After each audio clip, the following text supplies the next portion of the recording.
Everybody knows about ChatGPT, but few people actually know the mastermind behind bringing it to market. And no, I'm not talking about Sam Altman. I'm talking about Zack Kass.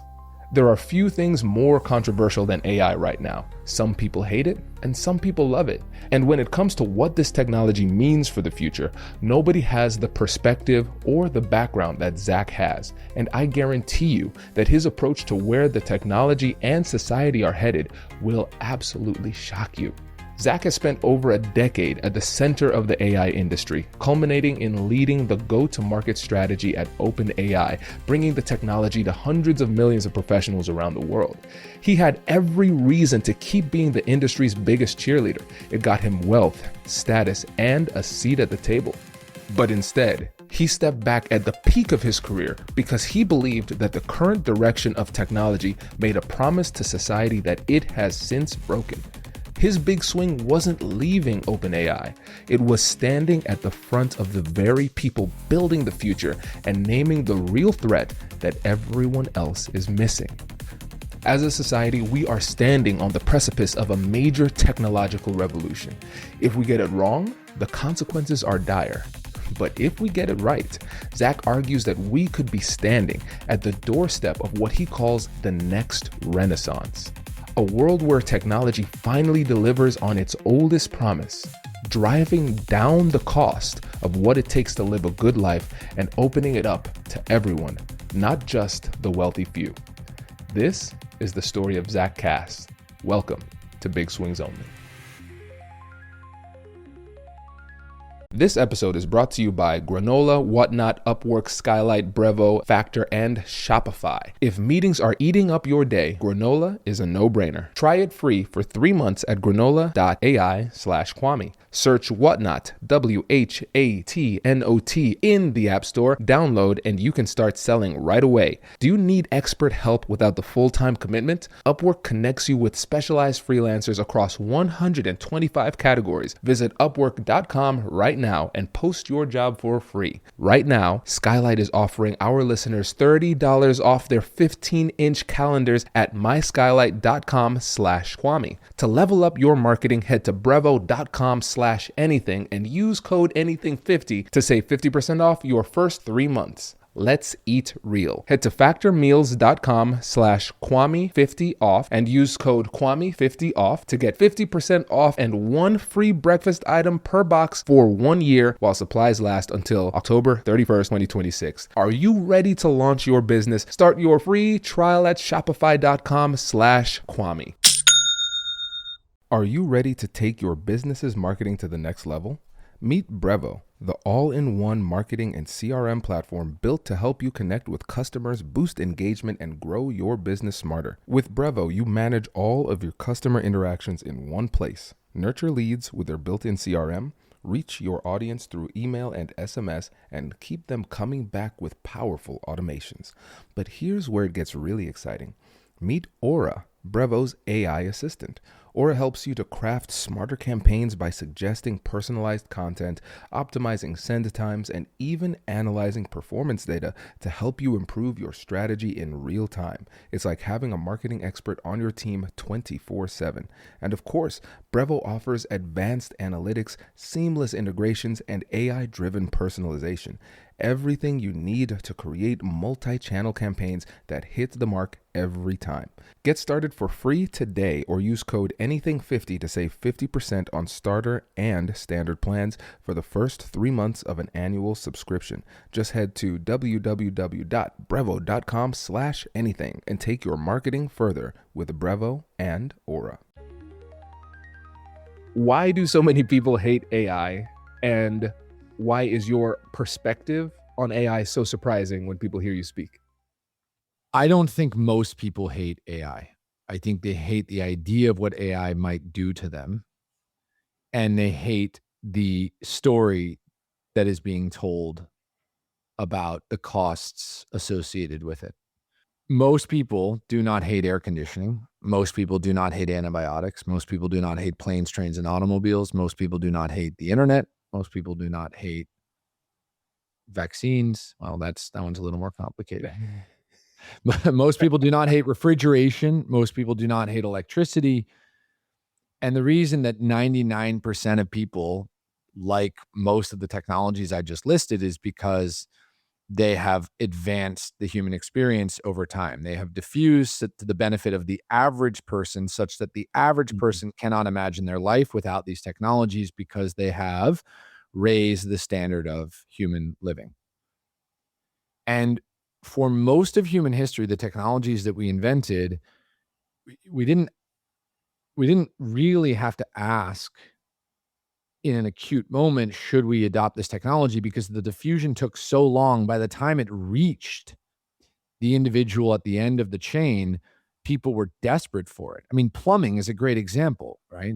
By the time plumbing arrives at a lot of places on earth that only recently received fresh water, including, by the way, India and a lot of China and much of Africa, the debate wasn't should we install plumbing in these places? The debate was how have we slept with ourselves that plumbing didn't arrive here sooner? How have we felt comfortable with the idea that technology should be reserved for this group but not for this group?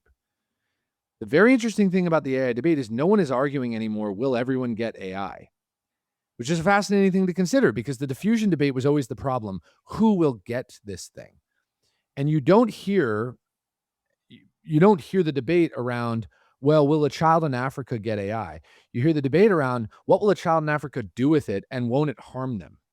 Mm. And the reason for this, the reason that we have made the AI debate about harm instead of opportunity is the context in which it is arriving, which frankly is a pretty sad, absurd context because for the last 30 years, two things have happened, uh, related but actually orthogonal. One, we have become horribly addicted to our machines, our devices, and they have harmed our brains in observable and unobservable second order ways that we are still finding out. And these machines have caused real dehumanization and real antisocial patterns, but they also principally have fed us the worst news on earth. They have told us all of the terrible things that are happening all the time. We gave kids smartphones when they turned 12 on average in the United States. That's when Gen Z got their smartphone, and it instantly started displaying them porn, gambling, violence, comparison in the most addictive way. And we have the gall to be like, why are you so unhappy? Why would Gen Z be twice or three times more likely in some parts of the US to be depressed and anxious than the prior generation? Well, pretty fucking obvious. We told them all of the horrors of the earth, Right. the most innocent, empathetic creatures. Most adults cannot metabolize this information, right? Einstein could barely metabolize this information. He talked about discovering awful things and it making him really sad. A 12-year-old should not know about most of the conflicts on earth. They should know about the conflicts on the playground with other kids and how to resolve them. They shouldn't even know about their parents' conflicts. So that's the first problem. And ignoring that is perilous because it ignores the thing that we must atone for before we atone for anything else. Giving kids smartphones and access to the horrors of the world is a cardinal sin. And we have to acknowledge all of the damage it's done in order to move forward. It's not that the world got worse. It's that we told everyone all the awful things that were happening and we didn't let them look away. And in fact, we incentivized companies. We built trillion-dollar businesses on the backs of these businesses or on the backs of these content farms. But a second thing happened that is even in some ways more absurd and more sad, which is while we made telecommunications and entertainment and gambling and pornography dirt cheap, while we gave everyone with access to the internet infinite reams of awfulness and spiritual dereliction, we made housing, healthcare, and education 300% more expensive. I mean, consider that, right? Like, there's a Faustian bargain. There's a world 30 years ago where we go, everyone's going to get a smartphone and it's going to make everything inexpensive. That means everyone's going to get porn, but everyone's also going to get a better house for less money. Nope. Yeah. We gave everyone a smartphone. We gave everyone the internet, and they got dopamine dirt cheap. They got vice and sin and spiritual bankruptcy dirt cheap.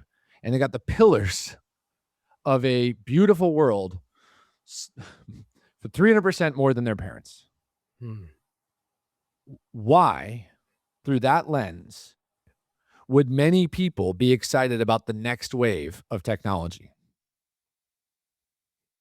That seems pretty reasonable. Like, it seems pretty reasonable if you're a young person staring at this you go, cool. So I sleep for on off for 5 hours a night on average. That's what Gen Z boys are doing. I've got eye problems because I'm addicted to blue light. My parents' house is prohibitively expensive. AI is going to take my job, apparently, and make me more addicted to this machine. Well, sorry, what am I missing? And why would a parent who's watched what this moment has done to their kid feel any better? So my argument in all this is we are in a moment in time where our humans' relationship with the technology that was meant to lift us up is actually corrupted, and it's corrupted principally by the screen. We are experiencing this moment in time where the screen has done so much damage to our brains and didn't deliver on a promise to make things less expensive, such that we live in this absurd economy. And we're exacerbating the problem right now because we're not actually addressing that issue. I mean, some people are doing it. Yuval Harari, Jonathan Haidt. I have stood shoulder to shoulder with these people outside of school districts, fighting for safe spaces for kids in classrooms.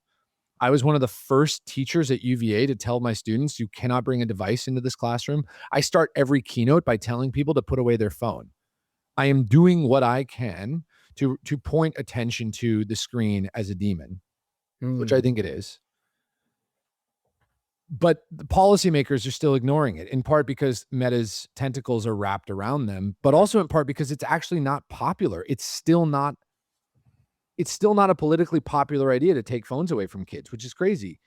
It's still not a politically popular idea to create social media bans for certain age groups or device policy limits. So I think we got to start there. The other thing I think we need to acknowledge is everything else that we are talking about right now, future of work, data center job creation, economic spoils, it doesn't address the root issue, which is the average young person's future of living. What does the future of their life look like? And if you cannot show people a straight line between new technology and lower cost of goods, well, then you have failed as a society, because every technology in the history of human experience has driven down the cost of goods and services over time and expanded access. AI will certainly do the same, but at some point, it's no longer a technology failure. Housing, healthcare, and education are not prohibitively expensive because they must be. They're prohibitively expensive because we've chosen to make them that way. The screen in front of you that you're viewing me on used to cost $20,000. Now it costs $100. Why?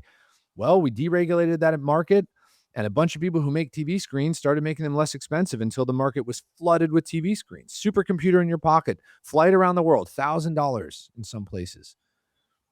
Why can you drive across Los Angeles for $10 in an autonomous vehicle, but a trip 5 blocks away in an ambulance might actually bankrupt you? Well, policy. An antisocial government that has been in power so long, we forgot what it is like to have a good government that haven't been held accountable for all these decisions, and they're now pointing at the technologists. And I'm not trying to relieve the technologists, but there is a way out of this, and it is putting unrelenting pressure on policymakers to allow AI and other technologies to do for housing, healthcare, and education, the pillars of a great society, what it did for our TV screens and our supercomputers and all the other things in our life that feel dirt cheap. Why can I get gas station sushi for $7? But if I go to college for 4 years, I'll be indebted for the rest of my life. Like, how does everything we allow to get less expensive get less expensive? Technology.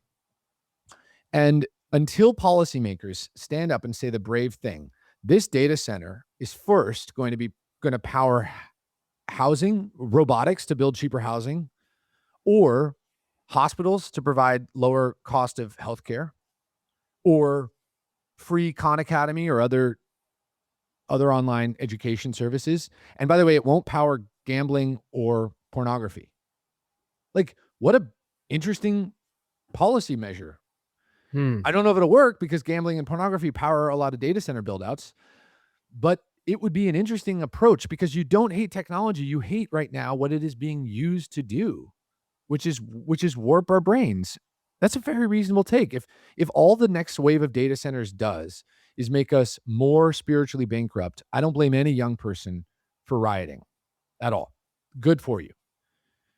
But if the next wave of technology plus policy, right, pro housing, pro human policy can diffuse the benefits of this technology to the average person, we're going to talk about AI the way we talk about electricity. Right? Only the Yemens and the and the only the groups that refuse to use technology will continue to fight it. And by the way, the other reason I can prove this is I go to China about 3 times a year, and I go to China for 3 reasons. One, I really like Chinese people. I also really like Chinese food. Two, they want to know what is happening in America because Americans don't actually go to China, and there's a lot that I can talk about. And actually, I'll start over. I go to China for 3 reasons. One, I really like Chinese people and Chinese food. It's an amazing place. Two, there is a lot to learn. And one of the things to learn is that 80% of Chinese people view AI as a means to make life better. Why? Why does AI pull so well in China? That is a important question. Now, some of this, and the cynic in people go, well, the Chinese people are lying about the polls. I've been on the ground. Chinese people are pretty excited about AI, and they're excited about AI, I think, principally because they live in a world where the internet and the mobile device built a new middle class. The young people in China remember that their grandparents literally nearly starved to death. I mean, China's middle class is born from abject poverty. We don't really know what that's like because the US has been so far out in front for so long economically. I mean, we had poverty, we had abject poverty 50 years ago, but not like the Chinese, right? The Chinese were starving to death until very recently. And policy measures to diffuse the benefits of technology to the average person were put in place. China has 45,000 miles of high-speed rail. So the average Chinese person can get from Beijing to Shanghai for $100 in a comfortable seat. It's like the American mind cannot comprehend some of this. Xi fires hospital administrators whose healthcare doesn't get better, faster, cheaper year over year because he's like, we keep inventing new technology. Why would you not actually build better hospitals? What's your excuse? So the average Chinese person is like, cool, AI is going to make us even better. And that is the context in which this technology is arriving. They don't view it as more social dereliction or spiritual dereliction. They view it as cheaper living, more opportunity. Yeah. So we have an opportunity. We have an incredible, important opportunity right now to not let the policymakers point at the technologists and blame them. It's true that Meta is a bad actor. I mean, I think a bad actor. But it's also true that Nancy Pelosi and Mitch McConnell and all the people who have been in power for 50 years could have made everything less expensive by now, and they chose not to. The technology was there to do it. We could have built more housing. We could have built more schools. We could have done so many things to make this stuff better, and we just chose not to. Let me summarize before I ask my next question to make sure we're on the same page, because it sounds like what you're saying is a big reason why people don't feel positive about technology is because in the last 30 years, we haven't been given very good reasons to believe that things are going to necessarily get better because there hasn't been a clear enough nexus between the technological advancement and the improvement of people's everyday lives. Yes. And then also, when you think about it, it's just from a And actually, psychological. to your point, there's been Oh, a yeah. degradation in their everyday life. Exactly. That's a very important distinction. And then you also have the reality from a psychological perspective of the availability heuristic. You know, when Jaws came out, everybody was afraid of a shark attack, even though it's statistically unlikely. But since it's always in your face, you think it's more likely. Now, when you think about the algorithms, a lot of the time it's on social media and with YouTube, whatever it happens to be, we're feeding people the darkest parts of humanity because that's what people resonate with the most. And then as a result, when something new comes, they're going to assume that it's going to be more negative. And now this is an extrapolation. I'm wondering when it comes to the distinction between the Chinese perspective as it relates to AI and the American perspective in general, as it relates to AI, I wonder how much of that faith in the technology being used to improve the everyday life that exists in China that doesn't exist here comes as a result of the Chinese faith in Chinese institutions and policymakers to ensure that it steers in that direction. And in America, we have less faith in the powers that be to steer us in that same positive direction. I would avoid using the word faith in China because it's not a place that That's a good point. but I actually strictly out of like semantic Yes. purpose. I think that I think Chinese people have a agreement with the government, which is that they will give up a lot of liberties in exchange for a lot of economic benefit. Yeah. And that agreement is tacit in most cases and spoken in some. And with very few exceptions, including some universities and private dining rooms, most Chinese people don't even talk about the government. It is not, Mm. it is a thing that exists, but the party is left unspoken. Yeah. And it's a ghost in the machine.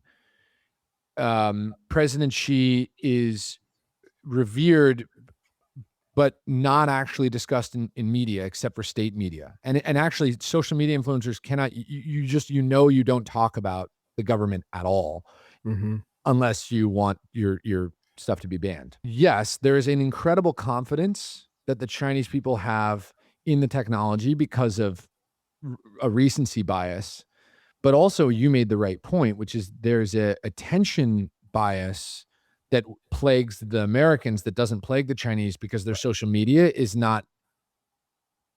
And again, this is a free speech issue. I would much Yeah. rather live in the US, but their social media looks nothing like ours. Right. The kids' social media in China is filled with mostly educational content. There is no beauty influencer until you're a certain age. There are uh, time limits. There are time of day limits. Kids cannot scroll endlessly unless you like hack your device. And they've figured out pretty well how to stop VPN. So even VPN access Oh. goes in and out in China if you want to access, American media.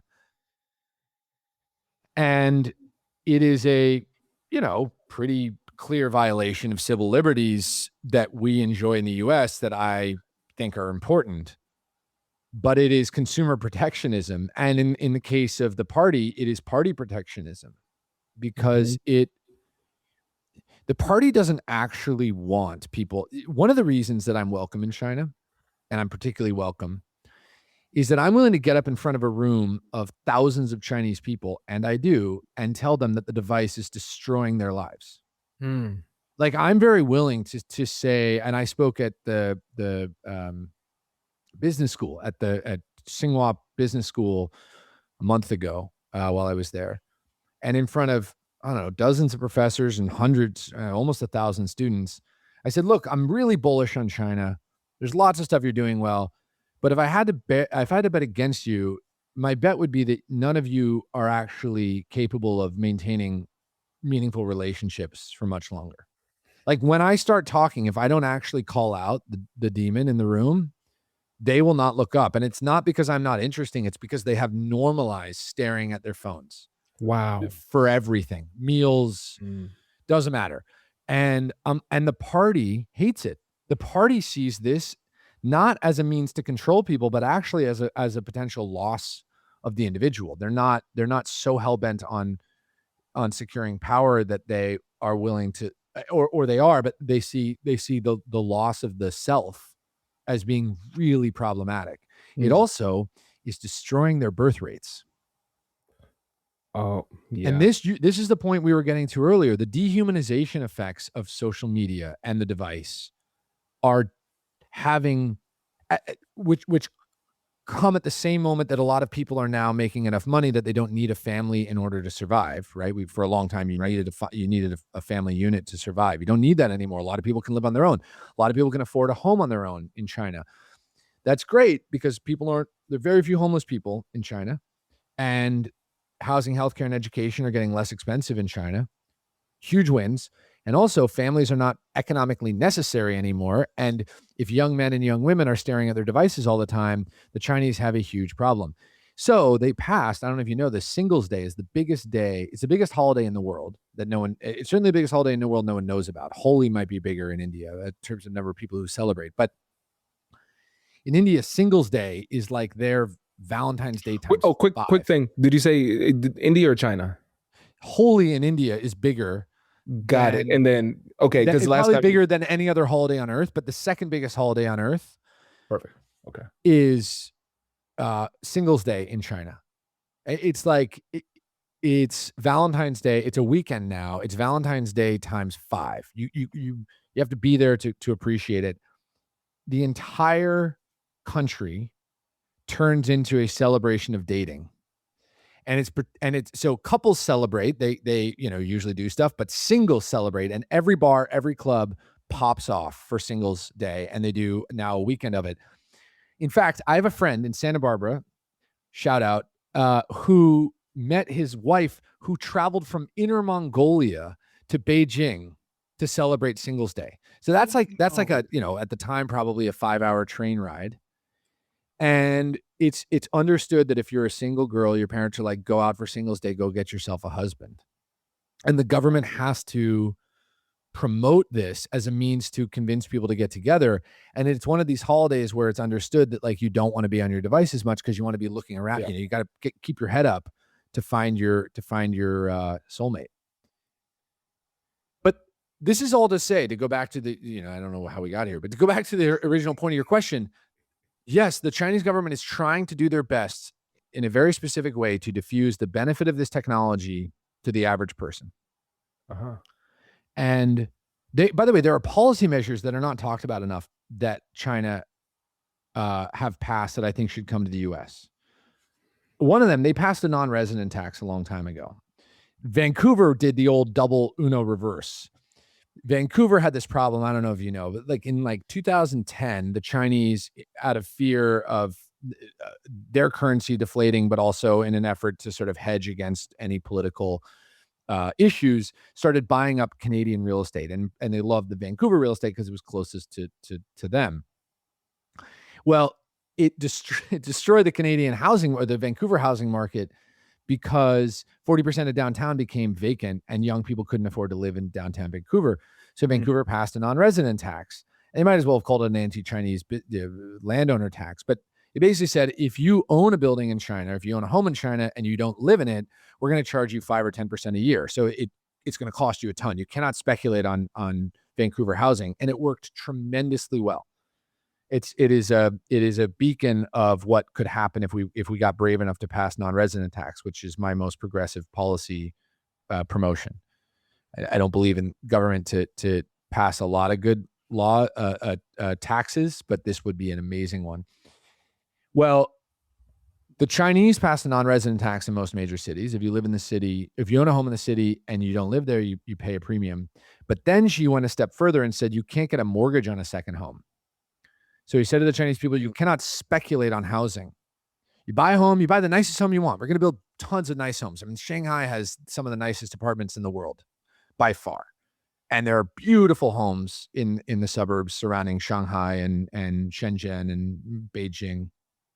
But he said, if you want to buy second homes, you can. You just got to do it with cash. So you can't borrow. And it drives down the demand for housing. Yeah. Which is great because it doesn't actually drive up any, the homelessness in the process, it just says, look, I'm going to make speculating on housing slightly less interesting. And it's one of these measures that even it's one of these points now where Ron DeSantis and Mamdani are arriving at the same conclusion, Oh, wow. which is crazy. Mamdani passed this called a billionaire tax. It's a pied-à-terre tax, which says if you own a second home in New York City, you pay a higher tax on it. And Ron DeSantis is now saying, if you own a home in Florida that you don't live in, I'm going to charge you more on it. But he's spinning it. He's like, I'm going to charge residents less on tax. Fine, call it Yeah. whatever you want. I don't care. Just don't let people speculate on housing. And it's one of the ways that we're going to survive this moment. And by the way, this comes back to another point. If we keep talking about the future of work, my head's going to explode. Yeah. Not because I'm tired of the debate, but because there's a bigger one to have, and we can have it right now in a really interesting way. It's the future of living. How do I know this?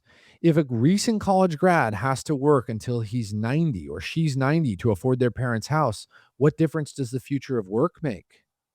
Right. Designing the perfect jobs until kingdom come in an absurd economy where it doesn't matter how much what your job is, you're not going to be able to get the life your parents were promised or get. Doesn't work. And this again is the confidence that the Chinese people have in the government to allow young people to do better than their parents, which Right. our young people in the US, and basically, actually, you want to look at the three countries that hate AI the most: Germany, Canada, US, and the three countries with the most disillusioned young people. Yes. So it's not a coincidence. It's not at all a coincidence. If you grow up in an absurd economy, that has had unbelievable technological progress, why would you look at this moment with much hope? Scaling a business takes the right expertise at the right time, not eventually, right when you need it. That's the whole idea behind Upwork. It's the one-stop platform to find, hire, and pay expert freelancers across web and software development, data analytics, marketing, business operations, and more. Over 125 categories of specialized talent, so growing teams can move faster without waiting on a full-time hire to get there. You browse real profiles, review past work, and get help scoping the role, so you're hiring with confidence and getting started quickly, not guessing. And if you want the best of the best, Business Plus unlocks the top 1% of talent on Upwork with AI-powered shortlisting that matches you to the right freelancer in under 6 hours. Upwork also takes the operational hassle off your plate. Contracts, payments, all handled in one place, so you can spend your time actually running your business. Thousands of growing businesses already trust Upwork for everything from one-off projects to ongoing support. Visit Upwork.com right now and post your job for free. That's Upwork.com to connect with top talent ready to help your business grow. That's UPWORK.com. Upwork.com. I was on Whatnot last week, scrolling through a live sale, and I ended up walking away with a pair of sneakers I'd been eyeing for months at a price that actually made sense. That's the thing about Whatnot. You almost never pay full price, and the whole experience feels less like shopping and more like hanging out with people who genuinely know their stuff. And here's what I want you to hear. I use Whatnot, and if you've got something to sell, you should too. Whatnot is the largest live selling marketplace in the country. Fashion, beauty, collectibles, electronics, even things you wouldn't expect. It doesn't matter if your business is big, small, or just an idea. People selling on Whatnot sell 10 times more than on other major marketplaces because you're not just listing a product, you're building real connections with the people buying it. The numbers back it up too. The number of sellers making over $1 million a year on Whatnot has doubled. This isn't just a side hustle. For a lot of sellers, live selling has crossed the line into full-time work. Buyers are spending more than an hour a day on the app, engaged, buying, and coming back for more. You go live, show off what you've got in real time, and turn what you love into real income. Search Whatnot, that's WHATNOT, in the App Store, download it, and you can start selling right away. Yep. And one of the things that you talk about as we enter this potential AI renaissance is essentially we have to have a renegotiation of the social contract. The established ways of doing business and living life will fundamentally change if the technology becomes what it could potentially become. We can talk about unmetered energy, unmetered intelligence, those types of things. If we get to that point, we have to have a completely different conversation. So, can you talk about the potential renegotiation of the social contract that needs to happen, and then what the future could look like if the technology fulfills its promise? We are vilifying technologists who point to the stars because we go, why? Why would you? Well, there was a time where mega projects were awesome and it's how people move forward. Kennedy's great speech. We will go to the moon, not because it's easy, but because it's hard. Yeah, it's 80% popularity in the polls. Now people say this and they go, you're an idiot. You're insane. You're a narcissist. We don't even talk about exciting stuff anymore. So AI arrives against a backdrop where everything's more expensive. Not everything. The pillars of a great society are more expensive. Dopamine and social dereliction and spiritual dereliction are dirt cheap. And we've stopped describing a beautiful city on a hill. We stopped describing all the ways in which the world could be so much better. And the social contract that people keep talking about negotiating, I'm like, cool, maybe. But what if we just described high-speed rail? It exists. China's built 45,000 miles of it. What if a president ran on the idea of, hey, I'm going to connect every major American city through high-speed rail. We're going to do it, and we're going to do it less expensively.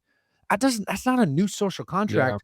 That's a big, interesting project that is imminently achievable, that would give everyone a belief in social and improvement and mobility through physical infrastructure. Cool. Let's do that. Mm-hmm. Let's describe the ways in which we are going to improve American schools by removing physical devices from them and making ed tech something that doesn't require the child's attention. Mm-hmm. What if we also described a way in which everyone could get a great college education without paying the rest of their life for it? Imminently doable, not hard, requires telling the universities they no longer have tax-exempt status. There is a bunch of stuff to do that doesn't require some esoteric philosophy. Right. Yeah. It's just like, people do this, we can do it. We can do these things. We could build in 1980. In the 1980s, the United States built 18 million new homes.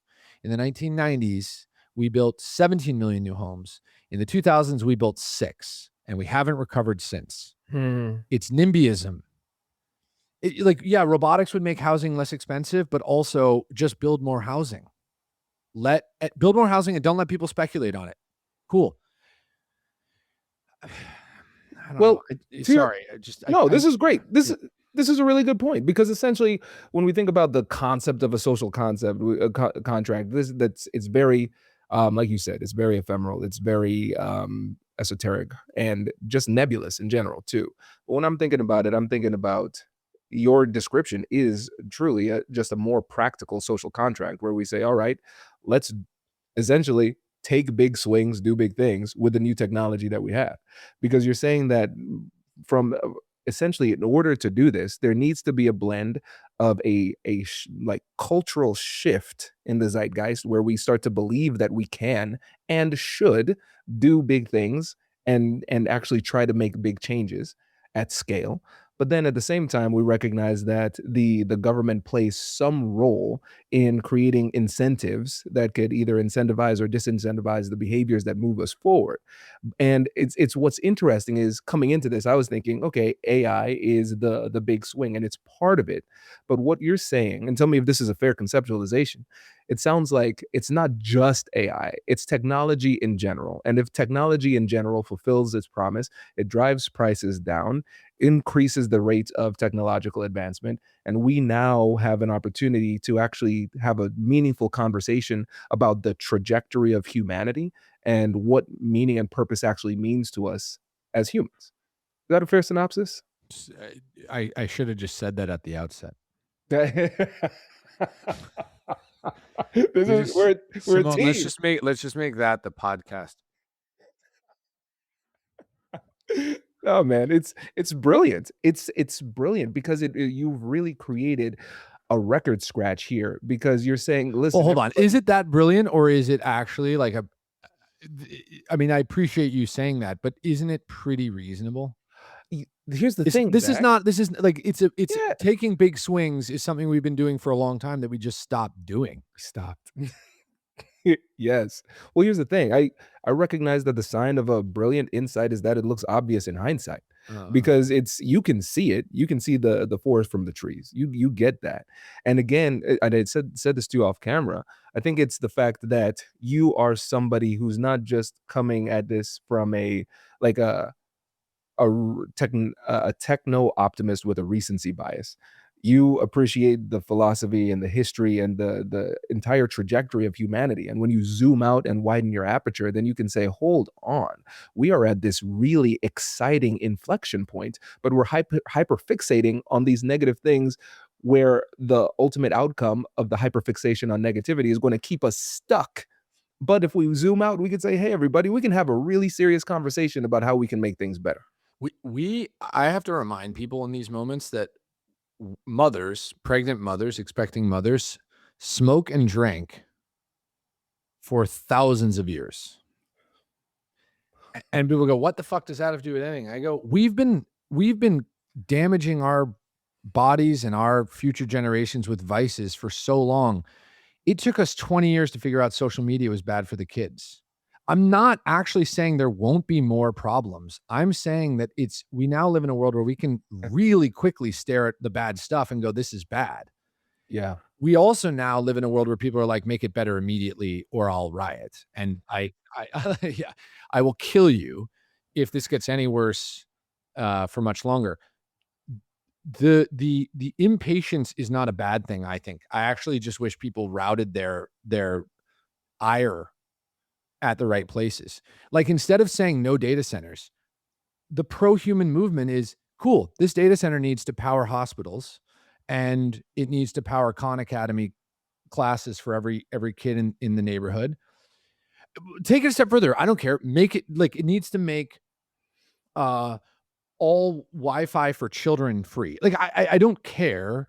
Pick your thing that's clearly good, because there's a ton of ways in which data centers power good stuff, and then insist that the data center in your neighborhood first goes there. Hmm. But it is paramount to saying we don't want power lines. And it's like, well, no, what you don't want is a casino to be, to what you don't want to live next to a casino, but you do want to live near a hospital, and you do want that hospital to be powered by power lines. You do want to live near a grocery store, and you want that grocery store to be powered by power lines. And the infrastructure that AI is going to produce is so much bigger than the stuff on the app. I actually think that the strangest thing about this moment too is the reason big swings are so hard for people to conceptualize right now is that the diffusion of the technology has happened so quickly that they no longer think about AI in a mysterious, it's no longer magic. We went so fast from AI that makes magical images where anything is possible to being like, no, AI is slop. Yeah. It's like, no, the current generation of AI is slop. But like, if you actually make it infrastructure, it's electricity. It's a current of intelligence. And by the way, I'm not saying it doesn't disrupt a bunch. That again, I'm not like, I don't sit here going, this will solve all problems. I'm saying this will solve the current set of problems and it will create more. Right. Yes.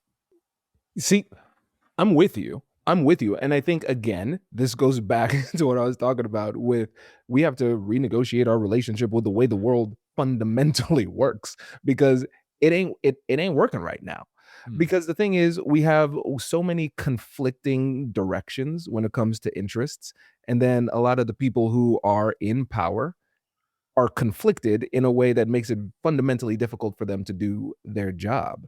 And so I'm wondering from your But wait, but do perspective. you think that most people in the United States have conflicting interests actually? No, they not the people. I'm talking about the politicians, though. Hmm. Hmm. So it's the people who have their hands on the steering wheel. So Why do the think politicians have conflicting interests? Like, why don't they? Why wouldn't they want housing, healthcare, and education to be less expensive? And by the way, this is a serious question. I don't. yeah, 100%. And I don't think it's that they don't want that. They have limited political capital, and they have to Well, if I'm being 100% cynical, not 100% cynical, it's just real. It's like if somebody pays you to get a job, then your loyalty is to them first.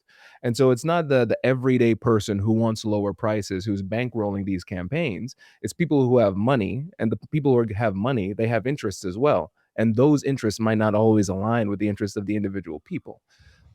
So why is everyone not clamoring for campaign finance reform? Like Bro, that's the why thing. are Yeah. we not actually talking about I mean, I think a lot of people are talking about their politicians being bought and sold, but they're talking about it in Yes. terms of wars. And I'm like, yeah, okay, we're funding the wrong wars. Sure. Yeah.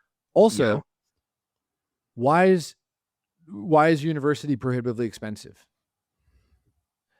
Sorry, just to go to Yeah. make this point even simpler.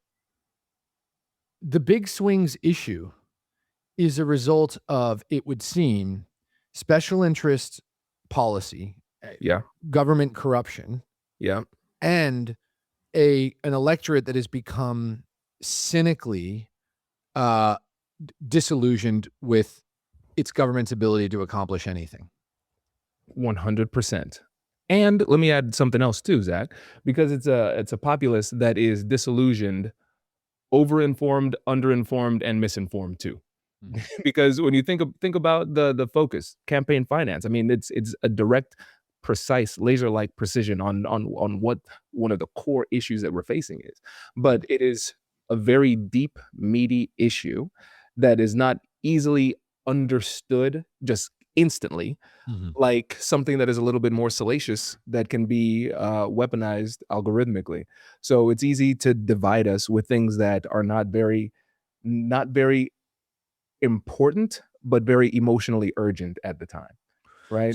So here's why your podcast is important, and here's why I'll look to the camera. This is important. Here's why your podcast is important. Here's why all the listeners need to care. Taking big swings isn't just important because it might make you a lot of money. It's not important because it'll be deeply fulfilling, which it will be almost always. It's important because your kids are watching. Yeah. It's important because we gave up on big swings circa 1990, and we started to vilify people who started taking them. And we created this really pernicious recursive loop of antisocial special interest policy. The tyranny of incremental gains set in. Politicians started talking about housing, healthcare, and education getting 5 or 3% better year over year, or term over term. And if you're going to try to do something really impressive, whether or not you succeed, you're showing people around you that trying to do something order of magnitude better or different is something worth trying to do. Yeah. All the which actually speaks to the message I deliver on stage, which is, at the very end, I tell everyone, optimism isn't naive. It's actually a moral obligation. Ooh. And I tell people, I say, if you cannot get out of bed happy in the morning, I understand. My heart breaks for you. I get it. I've been depressed in my life. I know what it feels like. But if you have kids, you have an obligation to tell them and yourself why the future is going to be better than the present. It's a moral obligation. And people before me have said this. There's philosophy attached Right. to this. But the cynicism that erodes our trust comes from the fact that we let the leaders in this nation off the hook for 40 years by not being optimistic. We let them win elections, pass policy, stir stir excitement, stir their base on cynicism and pessimism, and we stopped looking to the stars. We stopped looking to what was possible, and we started describing the ways in which we were harmed and ways in which people were going to harm us more. And there's nothing more noble than trying to do something really amazing, whether or not you succeed, because it tells people that it's important to do. Yes. Oh, by the way, you don't even have to do something amazing. The other thing I remind people is big swings. Sitting at your dining room table and describing small ways over time that you are going to fight for the family to make their lives better. For a lot of people, a big swing is just taking phones away at the dinner table. Like, I actually want to normalize the idea that doing something really big and hard doesn't actually require doing something that is seemingly Wow. impossible. A big swing is deciding you're going to go to the gym every day for 6 months and then doing it. A big swing is telling your kids that you're not going to stare at the phone during their volleyball game ever again. Imminently doable, really hard to rewire your brain, really important to show them that when they look up after a play, whether they won or lost the point, you're watching. Yep. That repairs households, that repairs communities, that eventually repairs cities and then a nation. Like the spiritual awakening and revival that we all crave requires small but big, incremental, big swings. Yes. Every family deciding they're going to do something that's really hard in service of each other, even if it's not impossible, that will repair us. That will go a long way in convincing people that they can have a good relationship with technology and that AI, like all the other technologies, can eventually be pro-human and serve us. Brilliant. Oh my goodness. Simone, you see, we bring him on. He cuts a promo for us. I appreciate that, Zach. No, I agree. Speaking legitimately, hey, I agree. I think it's so important because again, it's that optimism. I love seeing that as a moral imperative. It's crucial. And if you don't have that underlying belief, then you're not going to take those big swings and you're not going to achieve the things that you could in your life or have the quality of life that you could possibly have simply because you didn't believe you could. And one of the things that I really appreciate about your approach and your vision for the future is the focus on community. And part of that is the ability to communicate effectively. And so we had a fun back and forth before the show started. I want to get your thoughts on the importance of communication. What is myth and hype about the status of human communication today? What do we need to change in order to make sure that we can have the communal aspects of that positive future that you see? So your argument earlier was we are getting worse at communication, and my take is maybe in the short term, but in the long term, we've never basically been better, right? 90% of the population, 92% I think now is literate. That number used to be, I mean, 50 years ago that number was 70. 100 years ago that Right. number was 40 or less, 30. We're definitely getting better at communication. We're also hyper aware of what other people are saying. So we're far more attuned to how stupid some people's ideas are. And to your point earlier, we've created this barbell in communication interest. So you basically at this point it's like I watch Love Island. I admit it. I watch it with Oh my my wife. gosh, I watch Love no. Island. Well, How can you keep your eyes open the let me whole explain. I'm actually quite willing to explain why I watch this. There is a certain amount of pop culture that I find I don't actually enjoy social media. It creeps me out, so I don't use it. My team uses my Instagram. We don't watch TV otherwise. Pop culture is quite fun. It creates a water cooler effect. There's a zeitgeist. It creates this idea of like shared culture. Same reason I watched the last season of Game of Thrones.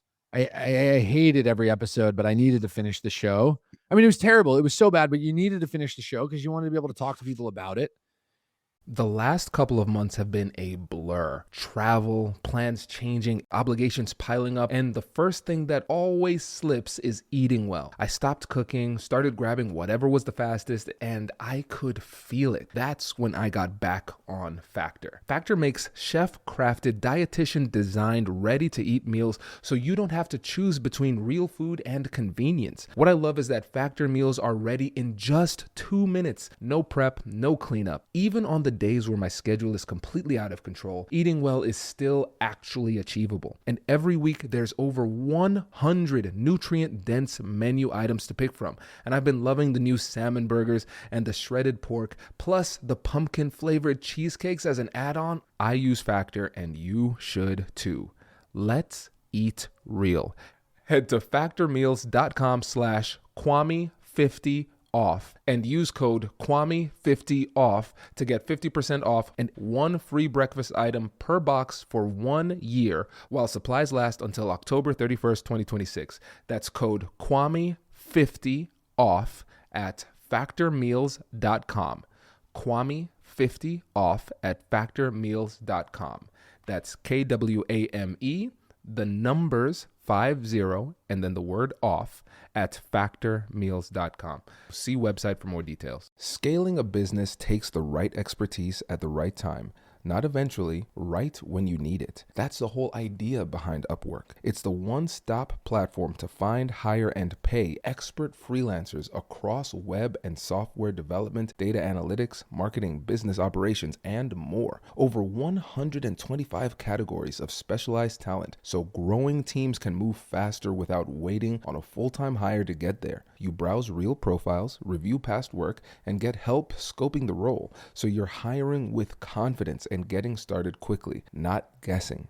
And if you want the best of the best, Business Plus unlocks the top 1% of talent on Upwork with AI-powered shortlisting that matches you to the right freelancer in under 6 hours. Upwork also takes the operational hassle off your plate. Contracts, payments, all handled in one place, so you can spend your time actually running your business. Thousands of growing businesses already trust Upwork for everything from one-off projects to ongoing support. Visit upwork.com right now and post your job for free. That's upwork.com to connect with top talent ready to help your business grow. That's upwork.com.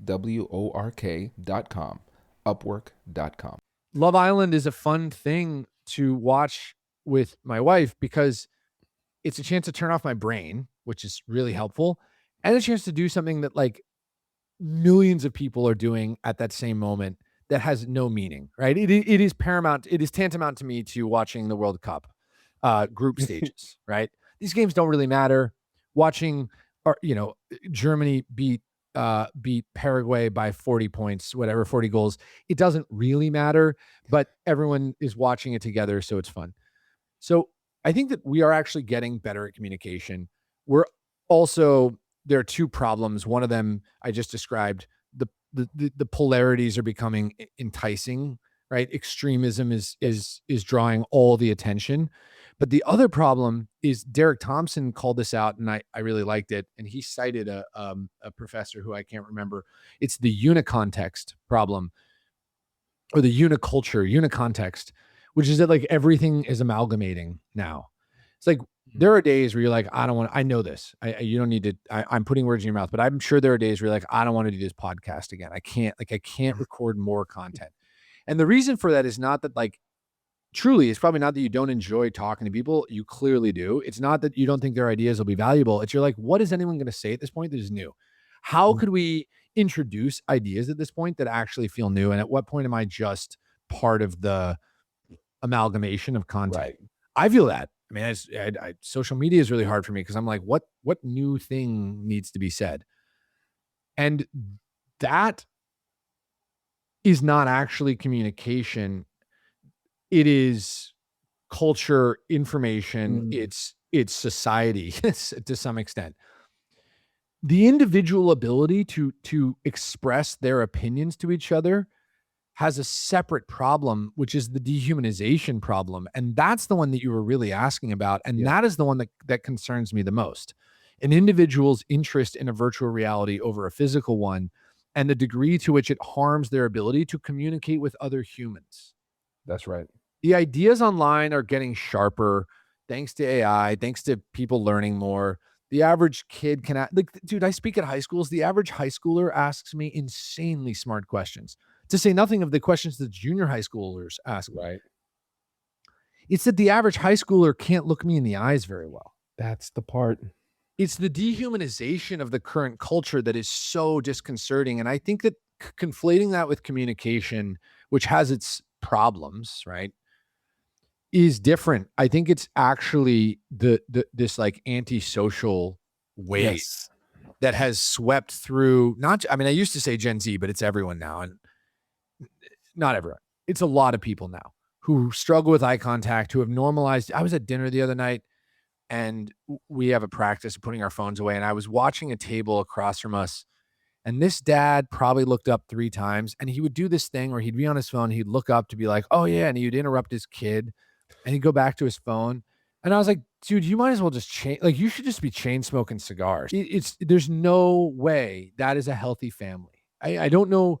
It's not that he was like busy with work and couldn't come to dinner. It's not that he was really focused on something and then returned. He was somewhere else quasi-participating.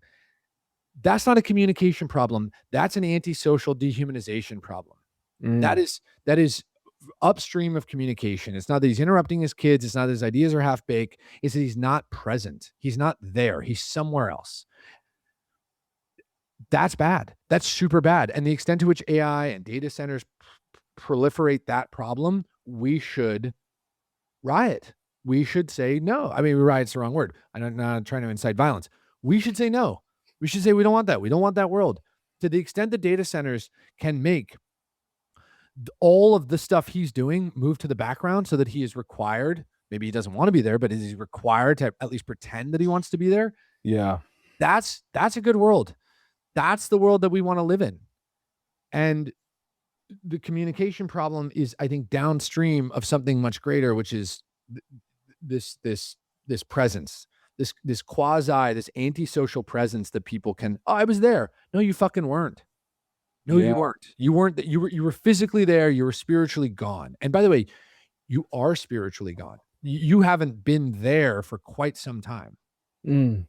This is powerful, and I love the specificity too, Zach, because you're right. When you think about communication, that entails a lot. And again, going back to why I appreciate your perspective, because it's informed historically, there's no doubt that communication skills and capacity have improved over time on a macro level. We're seeing a deviation here, but making it very clear that it's in interpersonal communication, in vivo, one-on-one, human-to-human interaction, and then also the antisocial effect of communication or of technology rather, pulling us further apart so we're not even present. So it's deeper. It's deeper than a skills issue. Skills just the tip of the iceberg, because we have a cultural issue where we are, even though we might say we give lip service to the fact that, oh, you shouldn't do that, there's really no true cultural force that's forcing anybody or really compelling them not to do that. And then there's a complete lack of presence too. That is a one word that has been coming up more frequently in these conversations I've been having, just presence, the ability to be there. And for you, it's clearly something that you and your family have cultivated with intentionality. Even though you are surrounded by the tech world and you're at the forefront of it, you're still optimizing for human connection. Can you tell us about how you prioritize that in your life? Well, I married a woman. I fell in love with a woman who could lose her phone and notice 2 days later, which there are moments where I'm like, I don't know where this person is. And but Adley is she's a special soul. She's she's the most amazing woman I've ever met. And she's a Waldorf teacher. Mhm. So she found a community that celebrates the things she loves in this world most: nature and children and wonder. That also happens to vilify the device. Where it's like the phone is not welcome at the school. Teachers shouldn't have their cell phones out ever. Students are not allowed to bring phones on campus. Parents are encouraged to put them away, etc. I actually got barked at. Left and was walking off campus, took out my phone to check my email, and the principal saw me and she's like, "Put that away, please." Wow. And so it's true, I've tried to cultivate it, but actually I was just drawn to it. Like we have created a place, our home, our community, where it's not part of our lives the way it is for so many people. It's just to a certain extent that where I don't even relate to the problem. I have to like project. I have to talk about it a little. I see it a lot. But like Adley will bark at me if the phone is within eyeshot of our daughter. It's not even just like, hey, Frankie's looking at you. It's like, hey, Frankie can see your phone. That's my daughter's name. Frankie can see your phone. Put it away. So it has always mattered. It also, I said this in 2020 when I started to realize how much better it was getting, in 2021 when we launched GPT-3, and I've said it every day since, and now it's become pretty mainstream. As technology gets better, the humanistic qualities become more accentuated. This is true. This will continue to be true. Storytelling becomes more powerful when everyone can have access to the same ideas. Novel ideas obviously have unique power.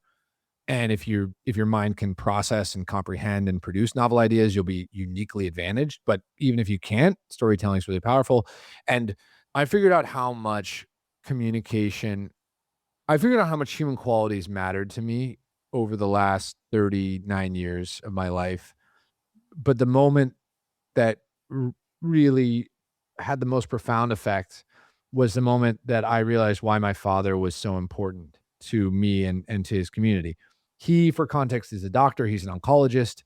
He is a very celebrated oncologist who, in the 80s and 90s, like all oncologists, was a mad scientist. He was like they were trying to create drugs in real time to save people's lives because you had to throw spaghetti against the wall. I mean, if you were dying of cancer, as most people are, you're willing to do anything it takes. And when we didn't have particularly good drugs, it required a lot of experimentation. He was also a lawyer before he was a doctor. And I, growing up, had talked about him and saw him as a really smart person. Like that was my vision of my dad was my identity was sort of attached to his identity as a brilliant person. And he won a Lifetime Achievement Award from the Breast Cancer Association of America 2 years ago as I was finishing the book.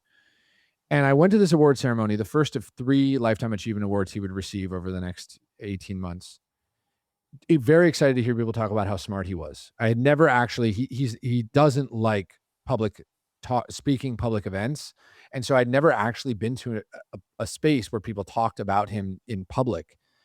And a patient of his stood on stage just before he received his award to present him with it. And she spoke for 5 minutes about my father. For the first 30 seconds, she talked about her patient outcome. She had survived cancer and was now giving back to the community. And for the next 4.5 minutes, she talked about how my dad made her feel. And she described getting a cancer diagnosis and going to see 3 oncologists and getting the same 3 prognoses and the same 3 treatment recommendations. And she said 2 things I will never forget. She said she realized after the 3rd identical prognosis and treatment recommendation that the doctor was no longer the smartest thing in the room. That the medicine and technology had progressed so far that anyone with an internet access could tell her her next best course of action.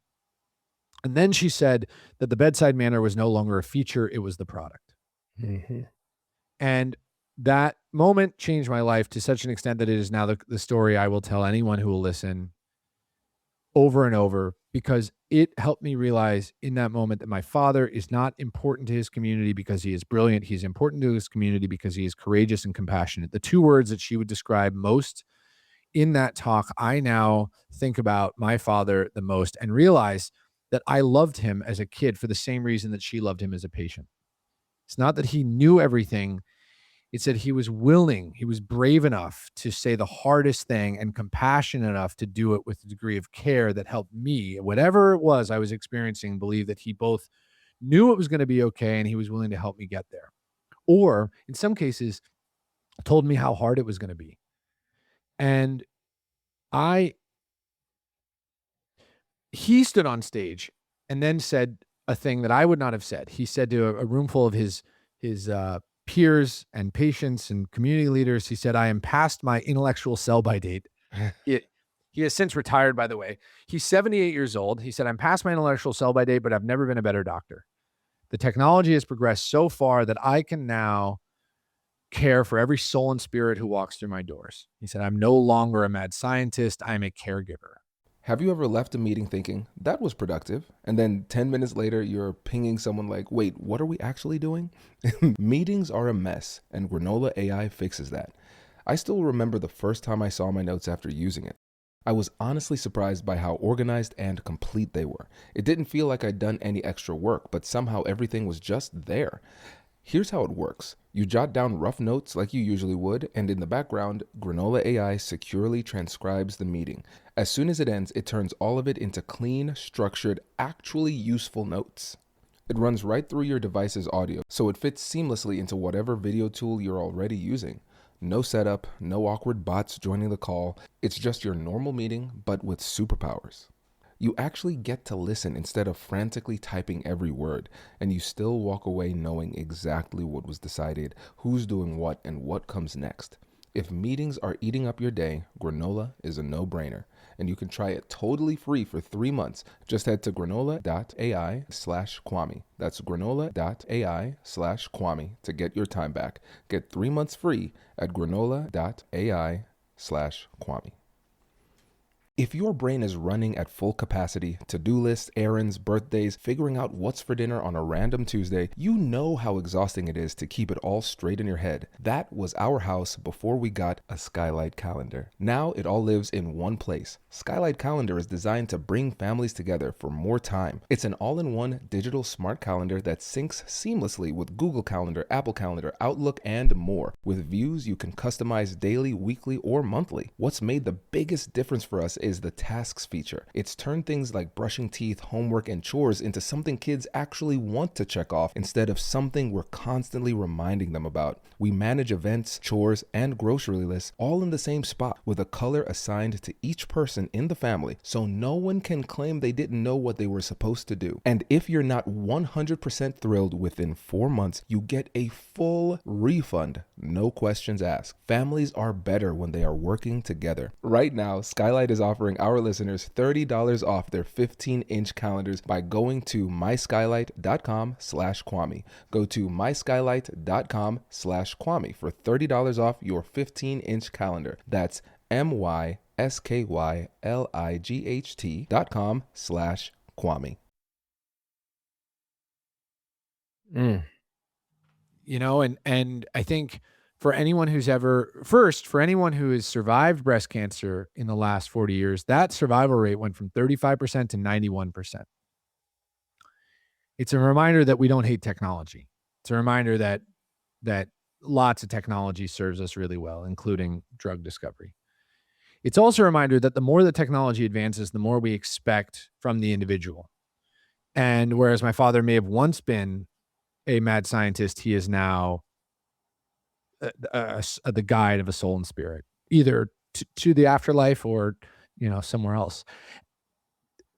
We should celebrate that. And then it's not my father we should celebrate. We should celebrate the people who are doing the drug discovery such that the people who on the other side of it can actually be great caregivers. And if your father is a surgeon, I'm sure he has recognized the importance increasingly placed on surgeons and those who have been seen as doing work while a patient is asleep in the pre-op and post-op is growing. Mm-hmm. By the way, and your dad knows this. Why do doctors get sued? Well, we used to be like, well, doctors get sued for malpractice. Actually, there is no correlation between patient outcome and malpractice. There is a huge correlation between doctor perception and malpractice suit. Yep. People sue doctors they hate. They find reasons when there is a bad outcome to sue a doctor they hate, and they forgive doctors who make mistakes. This is a patently provable, empirical, observable. Now, it may not be the right way to do this. I acknowledge, Right. but it is how we perceive care. And the best surgeon I ever had brought Adley into the OR while I was going under, and he said, "Now you can dream about your wife." Wow. Like, you don't have to do this. You like, doctors don't have to do this, but anesthesiologists are like, yeah, look, let's scrub her in. Let's bring her in here. It's an incredibly reasonable gesture that places the emphasis on this human connection that had previously never been considered or ignored. Yep. Now, we need to reinvent the practice of med school so that we actually emphasize these things, because I worry that doctors are not actually being trained on these things. But if we do, I think we are approaching a world of precision and humanistic healthcare, where the patient care becomes far more integral. Yep. I agree 100%. Love this story for so many reasons. Like I mentioned, my dad's a surgeon, but both of my parents had cancer. Mom had breast cancer. Dad had prostate cancer. Both survived. And it was really interesting for my dad. He had a pretty bad accident. And so then he was on the receiving end of these emergency surgeries. And that's when he's always known for being very personable. But he's like, that's when I fully appreciated the bedside manner because he got a surgeon who just kind of treated him as like it was almost like a doing a procedure on a cadaver. Okay, this like very robotic. Hey, does this hurt? Yeah. Actually, the worst pain that I've ever felt. Yeah. Just no empathy at all. And that it was very interesting for him to be on the receiving end of that, because it gave he would not describe it this way because he's humble, but it gave him a greater appreciation of his empathy, because he didn't realize how integral that was to proper healthcare. And my wife's a doctor too, and she says that's the thing. When she gets in with her patients, she has great ratings. I always compete with her because her ratings are always higher than anything I ever produce, but that's okay. She's great. And she's like, they love her because she listens. What kind of doctor? Family doc. Amazing. So she's on the front lines. But it goes to what you said. It's the humanistic element that's going to really put people apart. And for you, if you're giving people advice, if they're taking their big swings and they're concerned, they're like, what should I even learn? What skills should I have? What would you say are the top skills to keep in mind while at the same time being true to yourself? Because I know you have a perspective on agility that's pretty unique too. I think this idea of behavioral adaptability, which is really important, for the folks listening, they're already thinking about, hey, how do I achieve a lot? So behavioral adaptability, I think for a lot of people, they have an idea in their mind of who they need to be, which limits their willingness to take big swings. They want to take big swings in a direction that they think their identity needs to go, which I think is sort of backwards. I think what they should first do is describe, again, the city on the hill, the castle on the hill, their mission and vision and values, describe this ultimate outcome, and then work backwards to figure out how they need to get there. And I would challenge most people. I think a lot of big swings will actually feel smaller. These are hard things that we've said we cannot do, but they don't actually have to be impossible, and they don't actually have to be earth-shattering in nature. I don't want to sound like a self-help guru, but I do think it is remarkable the degree to which I get emails constantly now from people who say, you changed my life because I went home and told my kids we're going to put away our phones. And we protected the dining room table. That's a big swing that has a huge, huge change in your life. And it's a big enough swing that people email me to say how proud they are. Very accomplished executives go, you changed my life because I reshaped my relationship with the device. The other thing I would say to people who want to take big swings is you need to learn how to learn, because what your skills today will feel potentially obsolete, economically anyways, in 10 or 15 years. But your ability to acquire more skills will never feel obsolete. And so taking a big swing also might be learning or mastering something that has no economic value, because the nature of learning that thing will allow you to learn more. And this is what I say to every kid who goes to college. He says, what should I study? I said, listen, unless you're studying math or physics at Stanford and Harvard, probably doesn't matter. I mean, there really is like a declining correlation between major and economic outcome. And of course, there are some outliers, EE and CS still, and math and obviously physics. But for the most part, if you go to a liberal arts school or even a large university, large research university, what you study isn't going to make that big of a difference. So I tell every kid, study something you love. And for everyone trying to do something really big, it is okay if the only thing that big thing produces is your ability to do other big things. Like, there is an enormous amount of value in learning a language, even if you don't speak it regularly, because you can learn more. We know this. I tell every young person who asks, how'd you get here? I go, look, I was not a great student. I barely got into Berkeley. Being great at volleyball was the most important thing I ever did, because one, it taught me what it feels like to master something at a young age. It taught me what it's like to watch people who had what it feels like, I should say. I didn't master something. I was a good setter. I then went to the US training camp and watched the great ones, and you can get a glimpse of how much they sacrifice to be exceptional. 6 hours a day setting a ball in a gym. And you go, maybe I don't want that. But you know what it is like to be exceptional at something, and you've seen it. And there are lots of things in this world to be exceptional. And people go, I'm not a great volleyball player. I go, okay, do you want to learn a language?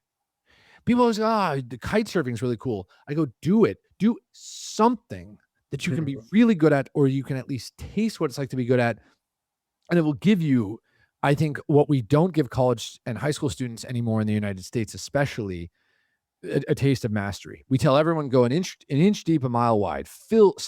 Pad your resume, do it for the apps. I heard the kids say, and I'm like, cool. It's not gonna teach you what it feels like to be great. And if you're not great at something, it's going to be really hard to do something exceptional and big.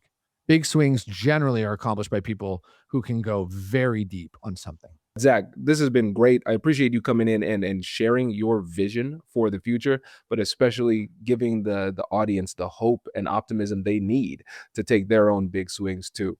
Now, before you go, I want to make sure you have a chance to let folks know about the book, the work that you're doing, and how they can work with you too.